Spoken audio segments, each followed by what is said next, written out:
नमस्कार, आप देख रहे हैं सुदर्शन न्यूज। मैं हूं संगीता झा। खबरों में शुरुआत करेंगे उत्तर प्रदेश की खबरों के साथ। आपको बता दें कि खबर यूपी के फर्रुखाबाद से है, जहां नगर पालिका परिषद फर्रुखाबाद का नवनिर्मित भवन जर्जर हो गया।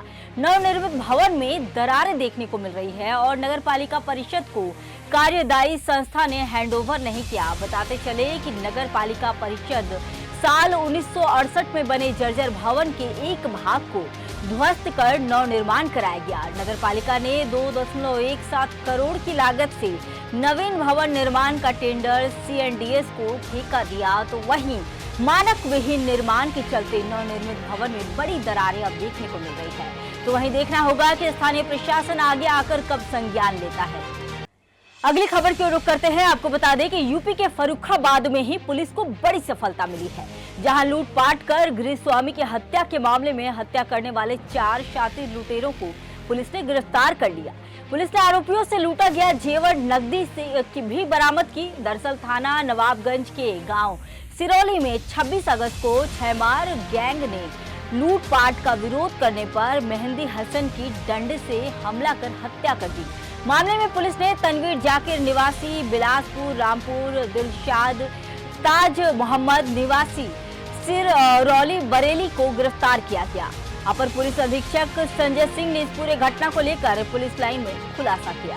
एक मुकदमा थाना नवाबगंज में लिखा गया था। 26 के रात्रि में घटना हुई थी। 26 अगस्त 27 को पाठ संख्या 213/24 लिखा गया था, बनाया गया था, जिसमें एक वृद्ध व्यक्ति की डंडे से मार के हत्या कर दी गई थी। बाद में SOG टीम और थाना नवाबगंज की टीम ने काफ़ी प्रयास किया और इसमें जो 4 अभियुक्त हैं वो प्रकाश में, चारों की गिरफ्तारी हुई है। चारों अभियुक्त जनपद के बाहर के रहने वाले हैं और ये ट्राइबल ग्रुप के हैं। इनका जो मोडस ऑपरेंडी है वो डंडा मार के मृत्यु कायद करते हैं। इसी क्रम में चारों से जो चोरी गई सामान है वो आपके सामने रखा है, वो भी बरामद हुआ है। 4 अभियुक्त गिरफ्तार हुए हैं और अन्य आवश्यक कार्रवाई की जाएगी। इनका कुछ पुराना भी इतिहास है क्या? इनका पुराना इतिहास काफ़ी लंबा है, इन्होंने काफ़ी घटनाएं की हैं और इसकी हिस्ट्री सीट के बारे में ये एक जो अभियुक्त है उसका एक अभियुक्त है जिसका तनवीर नाम है, उसके 7 मुकदमे हैं।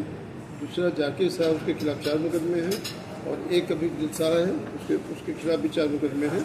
और इसके अलावा भी अन्य जनपदों के, चूँकि अपने जनपद के नहीं हैं, बाहर जनपद के हैं, और भी जानकारी की जा रही है। संभावना है कि और भी मुकदमे के खिलाफ पंजीकृत होंगे। अगली खबर यूपी के फर्रुखाबाद से ही है। आपको बता दें कि फर्रुखाबाद में संदिग्ध परिस्थिति में छात्रा का झील के पास शव मिला। झील के पास छात्रा अलका शव मिलने से हड़कंप मच गया। वहीं अमृतपुर के गांव भुवनपुर की छात्रा बताई जा रही है। वह सूचना पर पुलिस मौके पर पहुंची और छात्रा के शव की शिनाख्त कराई गई। गौरतलब है कि कुठला झील में पैर फिसलने से डूबने से मौत की आशंका जताई जा रही है। फिलहाल पुलिस ने मृत छात्रा का शव कब्जे में लेकर जांच पड़ताल शुरू कर दी है। अगली खबर यूपी के बस्ती से है। आपको बता दें कि बस्ती जिले के प्राथमिक स्वास्थ्य केंद्र कुदराहा में दिल दहला देने वाली घटना सामने आई, जहां दर्द से करा रही दलित प्रसूता डिलीवरी कराने के लिए अस्पताल पहुंची। उस समय लेबर रूम खाली नहीं था, तो स्टाफ नर्स मंजू आगे आई और दर्द से करा रही महिला का वार्ड में डिलीवरी करवाया। लेकिन दूसरी महिला ANM विनोद सिंह वार्ड में डिलीवरी कराने से इतना भड़क गई कि जच्चा और नवजात बच्चा को वार्ड में 3 घंटे तक ताला लगाकर बंद कर दिया गया। वार्ड में नवजात बच्चा तड़पते रहे। वार्ड में बिजली भी नहीं थी और प्रसूता और डिलीवरी कराने वाली स्टाफ नर्स मंजू वार्ड में चीखते रही। वहीं थक हार कर पीड़िता ने डायल किया 112 नंबर, जहां पर घटना की सूचना मिलने पर पहुंची पुलिस ने किसी तरह से दरवाजा खोलकर जच्चा बच्चा को बाहर निकाला। वहीं AD हेल्थ डॉक्टर ने बताया कि मामले की जांच का आदेश दिया गया है और कहा गया है कि इससे पहले भी महिला ANM विनोद सिंह के खिलाफ कई शिकायतें मिल चुकी है। जांच के बाद कार्रवाई की जाएगी। क्या जबरी हुआ और ये ताला बाहर से लॉक कर दिया। हम लोग बाहर 2.5-3 घंटे से परेशान थे। दवा देना था तो जंगली से दवा दे रहे थे उस समय। अच्छा, यानी ये मनमानी कर रहे थे? हाँ, चाय भी अंदर से बाहर से देना पड़ता था, जंगले से अंदर बाहर से ताला लगा था, चेयर लगा के यहाँ बैठी थी। अच्छा, लाइट भी नहीं थी? लाइट भी नहीं था। अच्छा, तो कितने देर बाद लगभग? और महिला हमारे घर के आई थी जो, वो भी अंदर परेशान है सब लोग गर्मी से। तो कितने देर लगभग आप लोग अंदर फंसे रहे? 2.5 से 3 घंटा हम लोग अंदर थे। 3 घंटे आप लोग फंसे हाँ। रहे। कुछ हो जाता है इस बीच तो कौन कुछ जिम्मेदार? तो जिम्मेदार अब इन्हीं को होना पड़ता। ताला लगा के बाहर बैठी थी तो और कौन जिम्मेदार होगा फिर? अंदर जाने ही नहीं दे रहे थे। नहीं जाने दे रही थी। तो कैसे लॉक कैसे खुला? पुलिस लॉक आई? अपने खुद खोली हो। पुलिस आई सर। जब पुलिस आई तब लॉक खोले हो। अच्छा, आप के परिजन को किसको हुआ डिलीवरी? हमारी वाइफ को। बस सर वही डिलीवरी दीदी करा रही थी, उनकी मैंने मामा की बहू हैं, हाँ। तो कहीं कि आपसे हमारा भरोसा है, आप करवा दीजिए। अच्छा। तो हम लोग टेबल नहीं खाली था तो मैं ही कराने लगी। जब बच्चा हो गया तब बाहर से मैम आई, ताला लगाई दी। कौन मैम थी? विनोदा मैम। अच्छा, कितनी देर आप लोग अंदर थे? कम से कम 2 घंटा। अच्छा, और सब लोग चिरौरी कर रहे हैं, ताला नहीं खोल रहे हैं। कहीं कोई अधिकारी आएगा तब खुलेगा। तो कि पुलिस भी आई थी? हाँ जी। तो पुलिस आने के बाद उन्होंने खोला? हाँ जी। और निदान ड्यूटी में थी, माननीय सुपर स्टेशन की थी, तो किसी कारणवश नहीं आ पाई। उन्होंने कहा कि मंजूर केस है और देख लीजिएगा, आज मैं नहीं आ पाऊंगी, एप्लीकेशन हो गया था। मैं उनकी ड्यूटी देख रही थी, केस आई 11 बजे लगभग में आई थी। मेरे पास पहले कॉल की, तो हमने कहा आ जाओ, मामा की बहू मेरी है ये, मामा मेरी यही हैं। तो उन्होंने कहा बच्ची केस करा दो, तो घर की हो, थोड़ा ज़्यादा भरोसा है। और तो मैं इतना ही रिक्वेस्ट कर रहे हैं तो मैं इनकी बात तो सुनूंगी क्योंकि घर की हूँ। बिल्कुल। फिर मैंने इनकी डिलीवरी करवाई। फिर ये आसपास से घूम टहले थे अपना। उसके बाद से इनकी डिलीवरी मैं जा रही थी वहाँ डिलीवरी करवाने के लिए।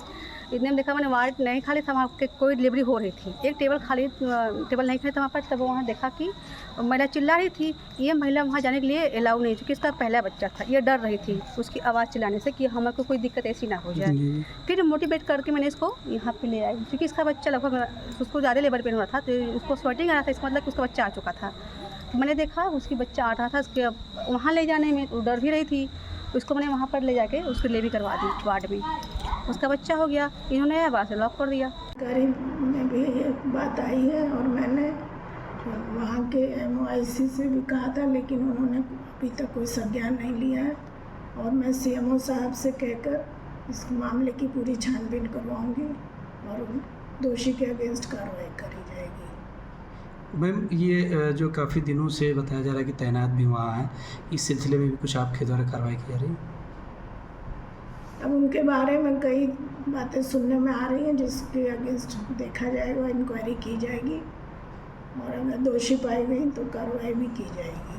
अगली खबर यूपी के फर्रुखाबाद से है। आपको बता दें कि जहरीली गैस के रिसाव का मामला सामने आया है, जहां कोल्ड स्टोरेज मालिक की बड़ी लापरवाही उजागर हुई है। बता दें कि सुमंगल कोल्ड स्टोरेज में अमोनिया गैस रिसाव होने से हड़कंप मच गया। मानकों की अनदेखी कर कोल्ड स्टोरेज संचालित हो रहा था। सूचना मिलने पर पहुंचे फायर ब्रिगेड के कर्मचारियों ने जान जोखिम में डालकर अमोनिया गैस रिसाव पर नियंत्रण किया। फायर ब्रिगेड अधिकारी ने बताया कि अमोनिया सूट भी कोल्ड स्टोरेज में मौजूद नहीं थे। गैस के असर को कम करने के लिए पानी का छिड़काव करने के लिए पर्याप्त इंतजाम नहीं थी। पानी 4 किलोमीटर दूर गैस प्लांट से लाना पड़ा। कोल्ड स्टोरेज फायर ब्रिगेड की बिना NOC के संचालित हो रहा है और वाटर फायर पाइप लगे हैं, लेकिन काम नहीं कर रहे हैं। और पूरा मामला कोतवाली के सकबाई के सुमंगलम कोल्ड स्टोरेज का बताया जा रहा है। मंगलम कोल्ड में रिसाव हुआ है, क्या हुआ है, क्या प्रभाव पड़ा है? इससे प्रभाव ही पड़ा। ज़्यादा जिस समय से अगर हम लोग फायर यूनिट न पहुँचती तो मतलब ज़्यादा रिसाव हो जाता है, जिसमें जो जनानी का बहुत बड़ा नुकसान हो सकता था और हमारे जो वर्कर काम कर रहे थे बेहोश हो सकते थे, कुछ भी हो सकता था। हम लोग जो है जगह से तेज कहते हुए समय से पहुँच करके और जो है गाड़ी के द्वारा जो है पानी फैला करके और जो है पानी फैलाया गया। हमारी यूनियन ने बड़ी यही मेहनत और तत्परता से कार्य किया और जो इसके अंदर जो कार्य करने वाला जो इंजीनियर होता है वो था, उसके द्वारा जो है ब्रीथिंग अप्रेस फैला करके और तुरंत मेरबाल को बंद किया गया और बंद होते ही जो गैस रिसाव है। लोग कितने मजदूर काम कर रहे थे इसमें?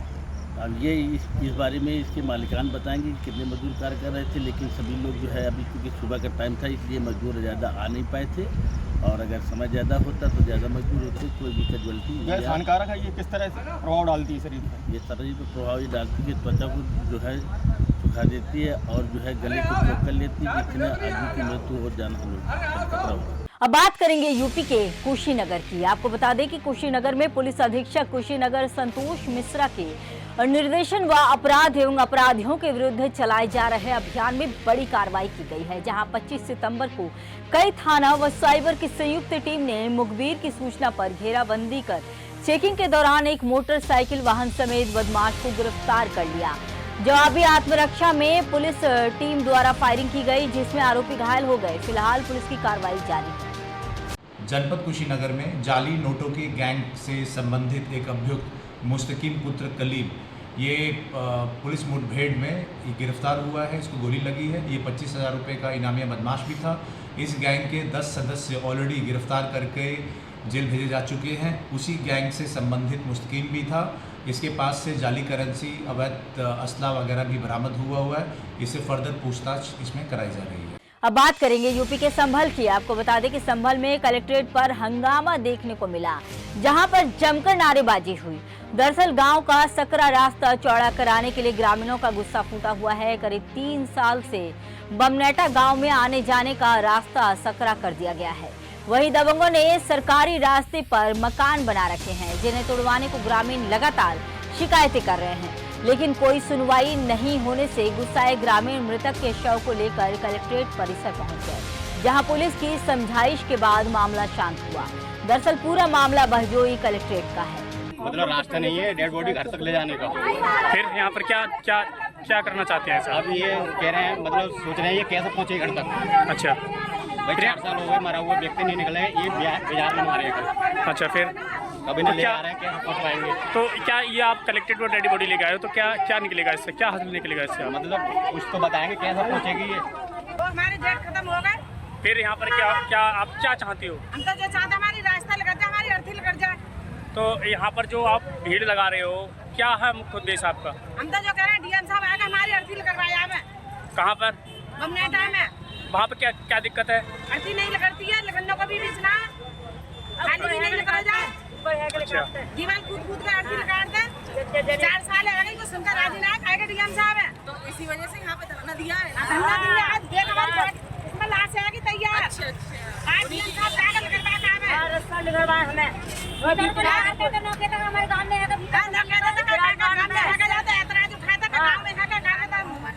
काफ़ी दिनों से यहाँ ग्राम बमनेटा में रास्ता खुलवाने के लिए प्रयास चल रहा है। कुछ लोगों ने गड्ढे की ज़मीन पर अवैध मकान बना रखे हैं और प्रशासन को कई बार ज्ञापन भी दिया है। लोगों ने अपना संघर्ष भी किया है उसे खुलवाने के लिए, लेकिन वो रास्ता नहीं खुल पा रहा है। रास्ता क्यों नहीं खुल पा रहा है ये हम नहीं कह सकते, क्या कारण है, लेकिन बशर्ते हमारा प्रयास है। अब हम प्रशासन से ये चाहते हैं, हमारी कोई लड़ाई नहीं है, इस बॉडी के लिए प्रशासन घर तक पहुंचाए। कैसे पहुंचाएंगे वो प्रशासन की जिम्मेदारी है।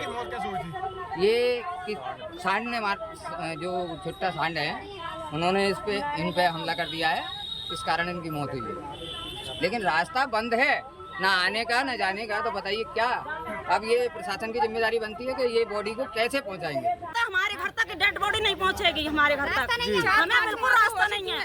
आप हमारे घर तक डेड बॉडी पहुंचा दीजिए। किस तरह से चाहिए हमारी डेड बॉडी? कैसे खत्म हुए हैं? सांड मार दिए कल। क्या नाम है इनका? सांड ने मार दिए कल।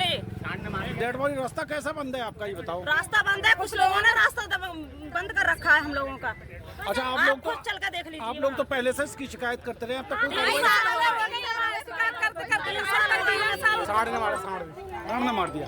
अब यहाँ जाम क्यों लगाया है आपने? यहाँ डेड बॉडी क्यों रखी है? रास्ता नहीं है, घर पहुंचाओ डेड बॉडी को। गांव का रास्ता नहीं है। ये तो कई महीने से चल रहा है किस्सा आपका, कुछ हुआ नहीं इसमें? 3.5 साल हो गया। 3.5 साल क्या होता है अब तक? कोई सुनवाई नहीं होती। न्याय नहीं मिला है और लोग पैसे भर देते हैं तो हमारी फाइल दबा देते हैं। बहुत सारे कागज हमारे कोर्ट तक मुकदमा पहुंच चुका है। डेली एप्लीकेशन दे रहे हैं, डेली एक भी दिन खाली नहीं जा रहा है जिस दिन ना कर रहे हो। वहाँ पे एक रास्ता है जिसमें जल भराव है, तो उस रास्ते के लिए लोगों ने कहा है कि उसको खुलवाया जाए। ऑनरेबल हाई कोर्ट से एसडीएम साहब का जो आदेश है उस पर फाइल पुनः पहुँच गई है कि पुनः सुनवाई किया जाए। तो पुनः सुनवाई करने के बाद जो भी निर्णय होगा फिर उसको एग्जीक्यूट कराया जाए। अब बात करेंगे यूपी के चंदौली की। आपको बता दें कि चंदौली जनपद के एसपी आदित्य लांघे के निर्देश पर एसपी एएसपी विनय सिंह के नेतृत्व में सकलडीहा पुलिस व स्वाट व सर्विलांस टीम को बड़ी कामयाबी मिली है, जहां पुलिस ने बैंक कर्मी से 4 लाख की लूट का खुलासा किया।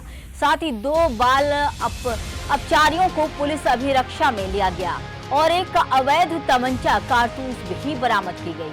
ग्राहक सेवा केंद्र संचालक के साथ छिनैती की घटना को अंजाम देने वाले 2 व्यक्तियों को गिरफ्तार कर पुलिस पूरे मामले के आगे की कार्रवाई जारी है। देखिए, 21 तारीख को थाना क्षेत्र सकलडीहा अंतर्गत एक लूट की घटना हुई थी शाम के करीब। इसके बाद में घटना के बाद में मुकदमा पंजीकृत किया गया था। सीसीटीवी फुटेजेस देखने के बाद, सर्विलांस के माध्यम से सीडीआर्स देखने के बाद, बीटीएस लेने के बाद और आसपास के लोगों से पूछताछ करने के बाद इस प्रकरण में हमारी टीम द्वारा आज इस घटना का सफल अनावरण किया गया है, जिसमें जो लूट हुई थी 3,99,000 की, उसमें 1,91,000 की कैश की बरामदगी की गई है। इन व्यक्तियों द्वारा फिर अपने अकाउंट में भी कुछ पैसा ट्रांसफ़र किया गया था, जिसका प्रूफ हम लोगों के पास वो लगभग 45,000 के करीब है। तो टोटल जो अभी इफ़ेक्टिव बरामदगी है वो 2,36,000 की बरामदगी है। साथ ही साथ इसमें जो टोटल लोग थे 5 लोग इन्वॉल्व हैं, जिसमें अभी 4 लोगों को गिरफ्तार कर लिया गया है। 2 इसमें नाबालिग हैं और जो 2 बालिग हैं उनका नाम सोहेल खान और अमित यादव है। पूर्व में इनके खिलाफ कोई आपराधिक इतिहास नहीं रहा है, लेकिन इनसे बरामदगी सारी हुई है, इन्होंने घटना को कबूल किया है। इसके अतिरिक्त एक और अभियुक्त है जिसको इसमें वांछित किया जा रहा है, उसके खिलाफ लगभग 2 से 3 मुकदमे पहले से हैं। उसके लिए हमारी टीम लगी हुई है और इसमें हमारी सर्विलांस की टीम, थाने की टीम, सीओ साहब, एडिशनल साहब, सबने इसमें मेहनत करके इसमें समय से इसकी बरामदगी भी, घटना में जो पैसा गया था बरामदगी हुई है। अन्य जो बरामदगी है उसको अभियुक्त से गिरफ्तार करके अन्य बरामदगी भी कराई जाएगी। ये जो अभियुक्त हैं ये सकलडीहा थाना क्षेत्र के ही हैं और उसी जहाँ घटना हुई थी उसके आसपास के क्षेत्र के ही हैं। और जो जिस एजेंट के साथ जो घटना हुई थी, जो जन सेवा केंद्र वाला जो व्यक्ति था, उसी के आसपास के लोग रहने वाले हैं। और जो मुखबिरी भी इसमें जो की गई थी वहीं के लोकल 2 लड़कों द्वारा ही की गई थी, जिसका इसमें विवरण दिया हुआ प्रेस नोट के अंदर। अब बात करेंगे यूपी के सिद्धार्थनगर की। आपको बता दें कि सिद्धार्थनगर में थाना गुलहोरा पुलिस की बड़ी कार्रवाई देखने को मिली। पुलिस ने चोरी की घटना का सफल अनावरण करते हुए एक शातिर चोर को गिरफ्तार कर लिया। साथ ही चोरी का सामान बरामद कर मामले में आगे की जांच जारी है। गौरतलब है, पुलिस अधीक्षक के आदेश में अपराध एवं अपराधियों के विरुद्ध चलाए जा रहे अभियान में बड़ी कार्रवाई की गई है। पुलिस अधीक्षक सिद्धार्थनगर के आदेश के क्रम में अपराध एवं अपराधियों के विरुद्ध चलाए जा रहे अभियान के अंतर्गत अपर पुलिस अधीक्षक सिद्धार्थनगर के कुशल नेतृत्व में आज दिनांक 25/9/24 को थाना गुलहोरा में पंजीकृत मुकदमा अपराध संख्या 83/24, धारा 305(1), 331(4), 317(2) BNS व 4/25 आर्म्स एक्ट के अंतर्गत अभियुक्त भंगराहे उर्फ आरिफ पुत्र मेहदी हसन, ग्राम खड़सरी, थाना कठेला को खड़सरी बाग से गिरफ्तार किया गया। गिरफ्तार किए गए अभियुक्त के पास से चोरी का ई-रिक्शे की 2 अदद battery, 1 packet 2.5 mm cable, Bajaj press, 1 चाकू नाजायज एवं 1250 रुपया नकद बरामद हुआ।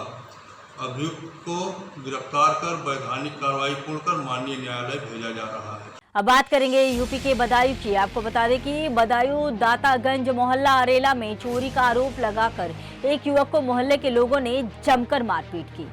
पीड़ित पक्ष ने पुरानी रंजिश के चलते बांधकर पीटने का आरोप लगाया है। पीटने के बाद दबंगों ने डायल 112 पुलिस को भी बुलाया, वहीं हाथ बांधकर पुलिस के सामने ले गए, लेकिन बिना किसी कार्रवाई के 112 पुलिस चली गई और घायल युवक को अस्पताल पहुंचाना भी उचित नहीं समझा। युवक की हालत गंभीर बताई जा रही है, जिसके चलते उसे जिला अस्पताल के लिए रेफर किया गया है। थाना दातागंज में आज प्रातः सूचना मिली थी कि एक व्यक्ति को कुछ लोग मारपीट कर रहे हैं। ये सूचना 112 पे दी गई थी। 112 की गाड़ी वहाँ पहुंची। उसके बाद थाना पुलिस भी मौके पहुंच गई थी।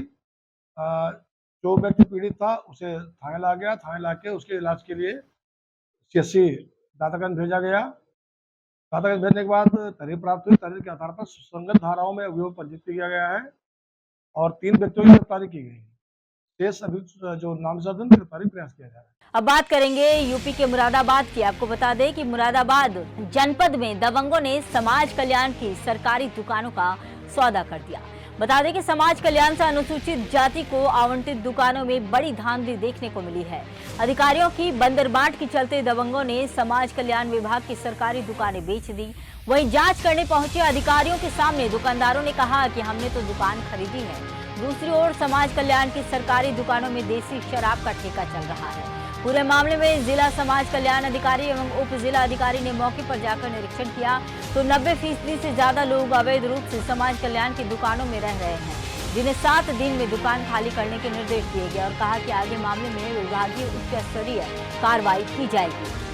जैसा कि आप दुकानें पीछे देख रहे हैं, एक सीरीज दुकान संख्या 1 से लेकर के 34 तक दुकानें हैं।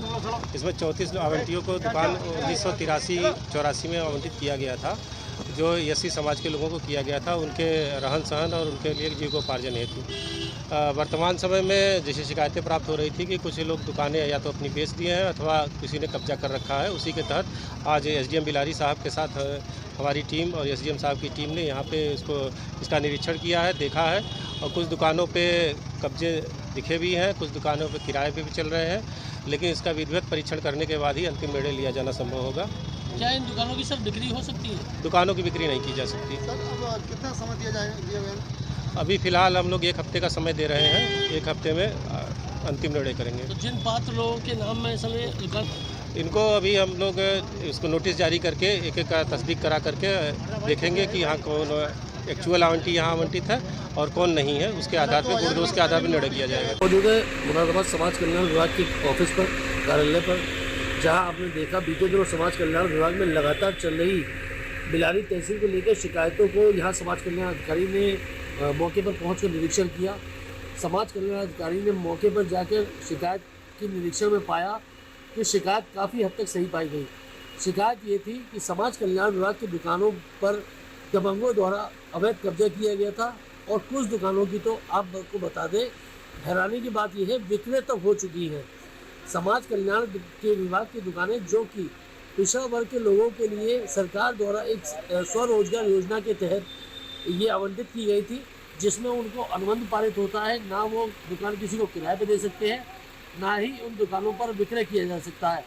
लेकिन बात की जाए तो कुछ दबंग भूमाफियाओं ने इन दुकानों पर रहकर अपना कब्जा कर लिया और बात की जाए तो वहीं अधिकारियों की बंदरबाट के चलते आज तक वो दुकानदार काबिज हैं उन दुकानों पर। कल आपको बात बताएं तो यहाँ समाज कल्याण अधिकारी और जिलाधिकारी की मौजूदगी में निरीक्षण किया गया और वहाँ उन्होंने स्वयं पाया कितने दुकानदारों ने उनसे ये कहा कि हमने ये दुकान खरीद रखी है। अब देखने वाली बात यह है, खरीद रखी है कि बात का शब्द जो आता है, आखिर कौन उस समय रजिस्ट्रार था, कौन कानूनगो था, कौन तहसीलदार था, जिन्होंने उन स्टाम्पों की स्वीकृति दी गई। जो दुकानों की कहीं से कहीं तक ग्राम समाज की जगह पर जो दुकानें आवंटित थी, समाज कल्याण को आवंटित की गई थी। आप इसके पीछे देख सकते हैं, समाज कल्याण को वो दुकानें आवंटित की गई थी, लेकिन दबंग भूमाफियाओं ने उन दुकानों पर अपना कब्जा कर लिया है। अब देखने वाली बात यह, क्या ये दुकानें जो शिकायतकर्ता और पात्र लोग हैं उनको कभी मिल पाएंगी या यूं ही बीती शिकायतों की तरह ये जांच भी कागजों में दबकर रह जाएगी।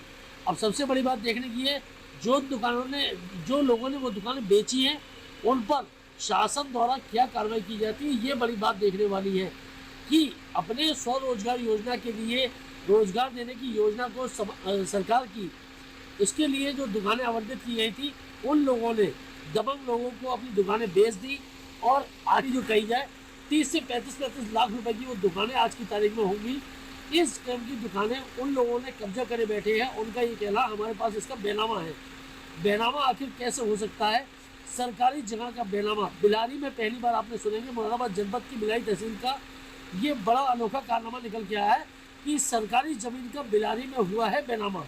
अब देखना ये इन दबंग भूमाफिया और दबंगों पर क्या कार्रवाई की जाएगी। सुमित टंडन, सुदर्शन। अगली खबर बिहार से है। आपको बता दें कि बिहार के दरभंगा में जहां जाले प्रखंड के रमोल गांव में दलित महादलित अति पिछड़ा समुदाय के लोगों के द्वारा विश्वकर्मा पूजन का आयोजन किया गया।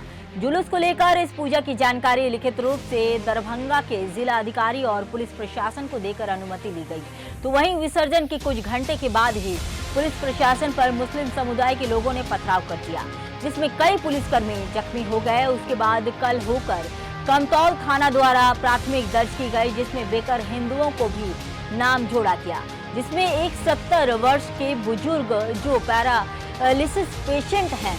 यहाँ स्थानीय लोगों ने पुलिस प्रशासन से मांग की है कि निर्दोष हिंदुओं पर जो मामला दर्ज किया गया है उसे रद्द किया जाए और जो लोग इसमें आरोपी शामिल हैं उन पर कठोर कार्रवाई की जानी चाहिए। आज हम लोग बैठक रख रहे हैं विश्वकर्मा पूजा के मूर्ति विसर्जन के दौरान।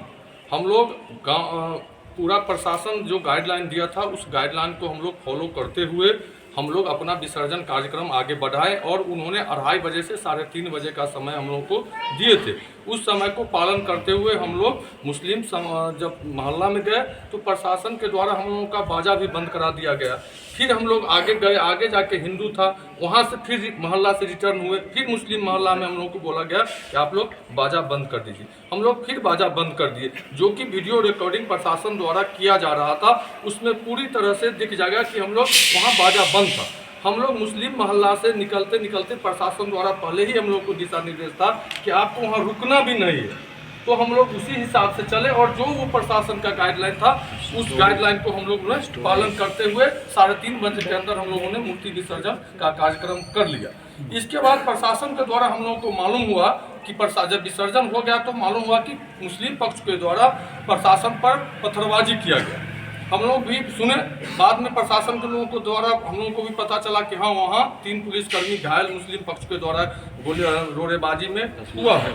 फिर हम लोग को जब कल होकर के हम लोगों को पता चला कि आप लोगों का भी नाम इस केस में, हिंदू पक्ष के लोगों का भी नाम इस केस में है, तो मैं प्रशासन हम लोग पर आरोप लगा है कि हम लोग डीजे बजाने के लिए बहुत उत्तेजित थे, जबकि प्रशासन के द्वारा उस गाड़ी का वीडियो रिकॉर्डिंग हो रहा था। उस पर वो देखा जा सकता है कि उस गाड़ी पर डीजे था ही नहीं, सिर्फ प्रशासन द्वारा हॉर्न बनवाया गया था और वो भी मुस्लिम मोहल्ला में जा करके उस हॉर्न को भी बंद करवा दिया गया था।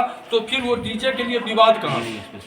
पहली बार यहाँ पर विश्वकर्मा पूजा किए हैं और हम लोग का महादलित का करीब, यहाँ पर हम लोग गरीब आदमी हैं, महादलित हैं और पूजा करने में पूरे गांव का लोग सहयोग किए। अब उनके सहयोग से हम लोग सोचे कि अब यहाँ आप लोग अपने गांव में नहीं पूजा करेंगे तो कहाँ पूजा करेंगे, और अपने गांव में पूजा करते हुए प्रशासन से नीचे से लेकर थाना अध्यक्ष से लेकर के जिला तक जितने भी डीएम एसडीएम वीडियो जो भी है सबको हम लोग आवेदन दिए हैं।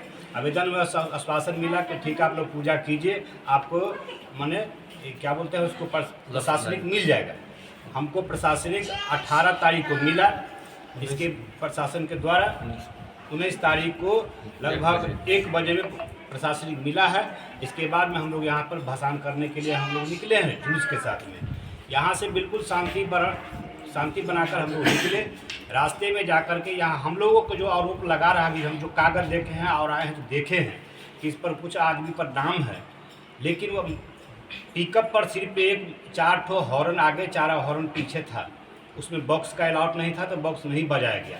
उसमें फुल अनाउंसर हम थे, क्योंकि हम सिर्फ विश्वकर्मा जी का नारा ही लगा रहे थे। और यहाँ से बहुत खुशी हम लोग गए, प्रशासन के सहयोग से गए और वहाँ जाकर के जहाँ हम लोग का जाना था, जिस उस टोले में जो हम हिंदू मोहल्ला में जाना था वहाँ हम लोग चले भी गए। और जब मुस्लिम मोहल्ला में हम लोग प्रवेश किए तो यहाँ से एसडीएम मैडम है वो हम लोगों को बाजा बंद करवा दी। बाजा बंद करवाने के लिए पहले भी कहा गया था कि आप लोग पहली बार जा रहे हैं तो वहाँ पर बाजा बंद कर लीजिएगा। हम लोग बोले कि ठीक है मैडम, हम लोग बाजा बंद कर लेंगे। तो हम लोग बाजा बंद कर लिए। बाजा बंद करने के बाद बोले कि नारा लगाइए।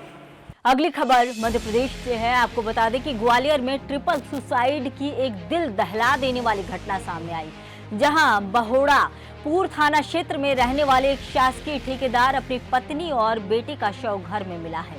पास ही ठेकेदार की लाइसेंसी बंदूक भी मिली है।